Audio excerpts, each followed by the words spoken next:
Coach, we'll start you off with a couple questions.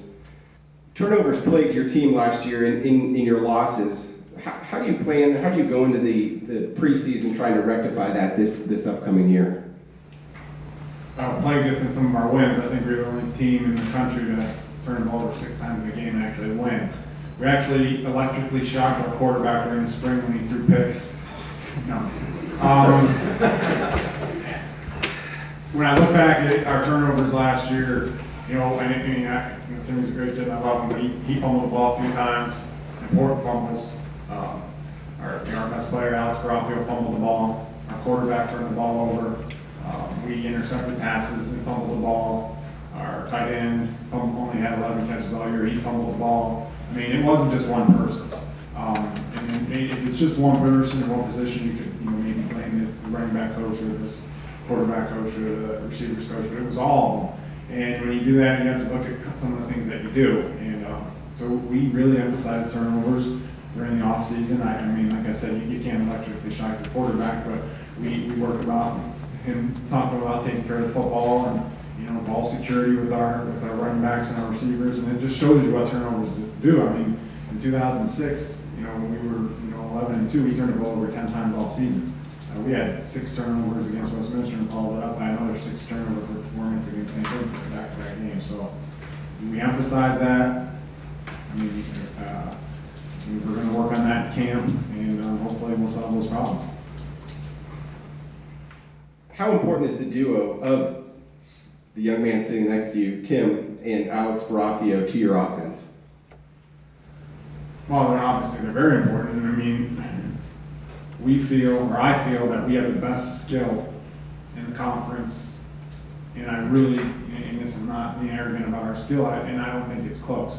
We have Tim, who is one of the best running backs. I like Thomas Moore, a terrific running back, and St. Vincent is a terrific running back, and then you can throw Timmy in there. And Alex, I think, led the conference in receptions by, 400 yards. And we have a young man named Max Cregan, who was a terrific high school player at North Hills and just hasn't played like he's capable of playing. And I put pressure on him and to play like he's capable of it. And I think we have the best quarterback in the league. So when you have that type of ability, not just at running back and receiver, and at quarterback, you expect to move the ball and you expect to be good, but they also have to understand that they have to take care of the football. I think they need to be confident. They need to be sure of themselves. I know Tim, for one, doesn't lack of confidence, except with the women. But I want our kids to have fun and to play with a little bit of a swagger. And I think they lost that a little bit last year. I think we try to get that back in the spring, and I think you'll see a different football team come August 11th. Coach, defensively, Nathan Melhorn had a really impressive year for you. Does he go into 2012 as the leader of your defense?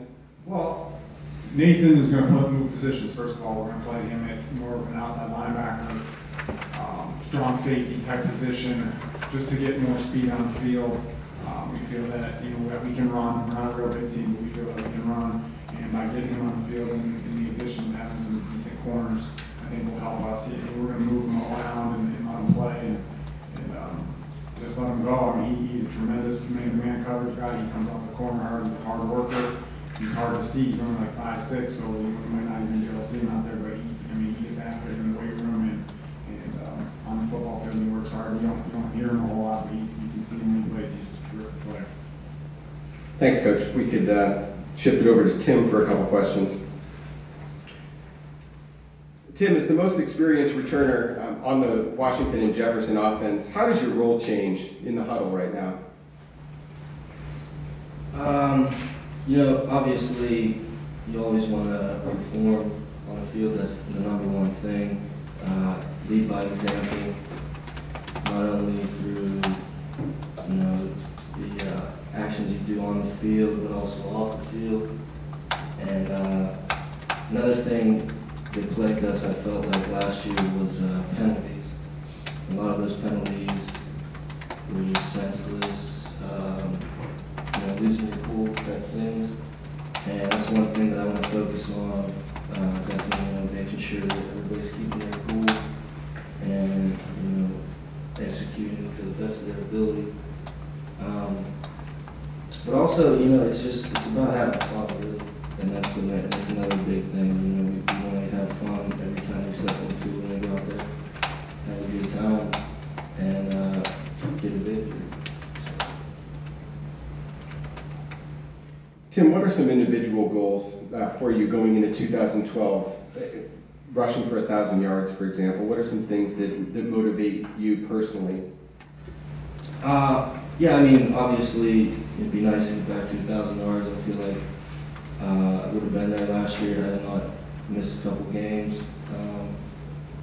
But at the end of the day, my man over here from St. Vincent, he said it best, it doesn't really matter.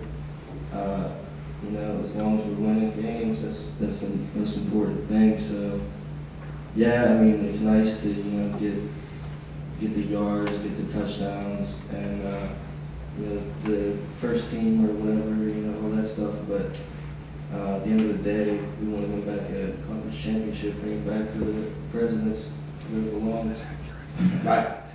My last question for you kind of echoes that. If there's one thing that you're able to pinpoint to help W&J win the PAC championship once again, what do you think that is? What would that be?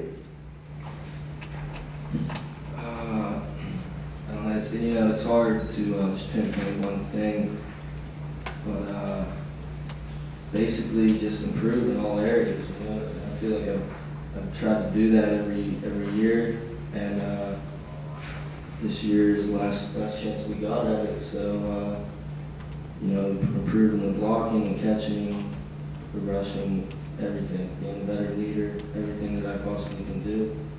This is the last shot I got. So. Thanks, Tim. Coach, one last question for you. With the exception of Joe Kelly a few years ago, the kicking game has always been an area of concern for Washington and Jefferson. Is Eric Eberle the player to help fix those problems? I think Eric, he's a great punter. I mean, he's had a great season as a punter last year. He's very athletic. I think, you know, making that kick at Waynesburg really helped his confidence level. He kind of got taken away with the 4 blocked punts beforehand, but the kick he made actually helped him a little bit in the offseason. He's just a great athlete. We actually looked at the corner during the offseason, during the spring. Didn't go too good. So I don't think he's going to go back and just be a full-time kicker. But yeah, I mean, that, you know, our red zone efficiency can go hand in hand with that. I was just looking at the stats, and I hadn't looked at them, and I couldn't believe we led the conference by that much in total offense, and in rushing defense, the 2 biggest stats, rushing defense and total offense, and yet I looked at turnovers and red zone efficiency, and we were just terrible. And I guess a part of that red zone efficiency can be blamed on myself for not having the confidence in Eric and the confidence in our kickers to go ahead and kick a field goal on 4th down instead of going for it all the time. So I think Eric's confidence level is high. He had a great spring. That kick at the end of the year he made was big, and I think that will be a better football team because of it.